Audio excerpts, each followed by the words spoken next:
War 2 సినిమాకి bookings లేవని తెగ సంబరపడిపోతున్నారు మన పవర్ బాబు సైనికులు. వాళ్ళ సంగతి తెలిసిందే కదా. వాళ్ళ హీరోల సినిమా ఎంత ఫ్లాప్ డిజాస్టర్ అయినా వాళ్ళు ఏం పట్టించుకోరు. కానీ పక్కన వాళ్ళ సినిమాల మీద ఏడవడం ముందుంటారు ఈ పవర్ బాబు సైనికులు. వీళ్ళకి తెలిసిందే ఒకటే, ఒకవేళ వీళ్ళు యాంటీగా ఉన్న హీరోల సినిమాలకి ఎక్కువగా బుకింగ్స్ వస్తే అది ఫేక్ కలెక్షన్స్, కార్పొరేట్ బుకింగ్స్ అని చెప్పి జనాల మీద రుద్దుతారు. అదే సినిమాకి బుకింగ్స్ పెద్దగా రాలేదు అనుకోండి, సినిమాకి హైప్ లేదు, సినిమా ఫ్లాప్ అయిపోద్ది, ఇది ముందే జనాలు పసిగట్టి బుకింగ్స్ రాలేదు అని చెప్పి ఇది కూడా జనాల మీద రుద్దుతారు. ఇవన్నీ కాదు, మీ సినిమాల్లో హిట్ చేసుకుంటారా అంటే మాత్రం వాళ్ళకి చేత కాదు. వాళ్ళకి తెలిసిందల్లా పక్క వాళ్ళ హీరోల సినిమాలు ఫ్లాప్ అయిపోవాలి, ఫ్లాప్ అయిన హీరో అభిమానులు బాధపడాలి, అదంతా వీళ్ళు చూసి ఆనందపడాలి. ఇదే వీళ్ళకి తెలిసింది. అంతేగాని సినిమాని బ్రతికిద్దాం అనే ఆలోచనే ఉండదు. నిజంగా ఆలోచన ఉంటే వాళ్ళ హీరోల సినిమాలు పెద్ద హిట్ అవుతాయి. ఇంకా వార్ సినిమా అది బాలీవుడ్ సినిమా, అందులో ఎన్టీఆర్ యాక్ట్ చేస్తున్నాడు అన్నప్పటి నుంచే ఎన్టీఆర్ మీద ఏడుపులు మొదలు పెట్టేశారు పవర్ బాబు సైనికులు.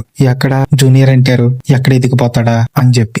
అందుకే ఈ సినిమాని ఎలాగైనా డీగ్రేడ్ చేయాలి, తొక్కేయాలి అని అనుకున్నప్పుడే కూలీ సినిమా కూడా అదే రోజు రిలీజ్ అని చెప్పి వాళ్ళు అనౌన్స్ చేశారు. ఇంకా అప్పటి నుంచి ఇంకా దాన్ని పట్టుకున్నారు.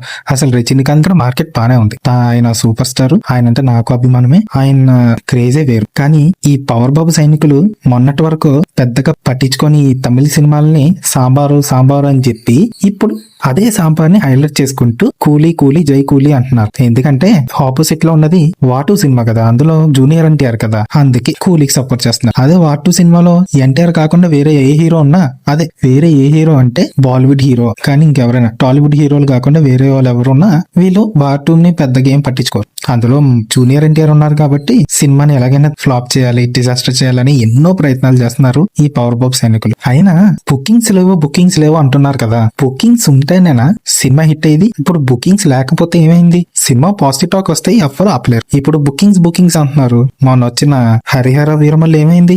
బుకింగ్స్ ఉన్నా సినిమా 5 రోజులకి ఎగిరిపోయింది. కానీ మహా అవతార్ నరసింహ చూడండి, ఆ సినిమాకి అసలు బుకింగ్స్ ఒక మాదిరిగా వచ్చాయి. కానీ ఇప్పుడు అది 200 కోట్లు దాటిపోయి 300 కోట్లు కొట్టడానికి చేరువలో ఉంది, ఆ రేంజ్ లో ఉంది. ఇంకా ఇదంతా ఆపేయండి. బుకింగ్స్ ఉన్నాయి, ప్రీమియర్స్ ఉన్నాయి, ఓపెనింగ్స్ ఉన్నాయి, అవి కాదు. Long run important, long run మాత్రమే ఇంపార్టెంట్. సినిమాకి ఏదైనా లాంగ్ రన్ ఉండాలి, కలెక్షన్స్ ఉండాలి. డే 1 రికార్డులు, ఓపెనింగ్స్, ప్రీమియర్స్ కాదు. ఇప్పుడు ఏంటంటే దాన్ని ఎందుకు హైలైట్ చేస్తున్నారంటే పవన్ కళ్యాణ్కి అవి తప్ప వేరే ఉండవు కదా, లాంగ్ రన్ ఎలాగ ఉండదు. అందుకని చెప్పి వాళ్ళకున్న ఏకైక దిక్కు ఇవే, అందుకే పట్టుకుని వేలాడుతున్నారు. ఎందుకంటే అవి తప్ప లాంగ్ రన్ లో పెద్దగా ఏం లేవు కదా, అందుకే వాటిని పట్టుకుని వేలాడుతున్నారు. అంతే తప్ప ఇంకేం కాదు. చూడాలి మరి ఈ 2 సినిమాల్లో ఏది మంచి హిట్ అవుతుందో. లేదు 2 సినిమాలు హిట్ అవ్వాలి. వార్ 2కి ఇప్పుడు బుకింగ్స్ కొంచెం తక్కువ ఉండొచ్చు, కానీ ఆఫ్లైన్ లో గట్టిగానే పడుద్ది. ఆ సినిమా రేంజ్ వేరు, ఆ సినిమాకి మంచి కలెక్షన్స్ వస్తాయి. కూలీ కూడా తక్కువేం కాదు, కూలీ సినిమా చేయాల్సింది కూడా చేస్తుంది. కానీ అసలు మీరు మీ సినిమా ఏం చేసిందో చూసుకుంటారా?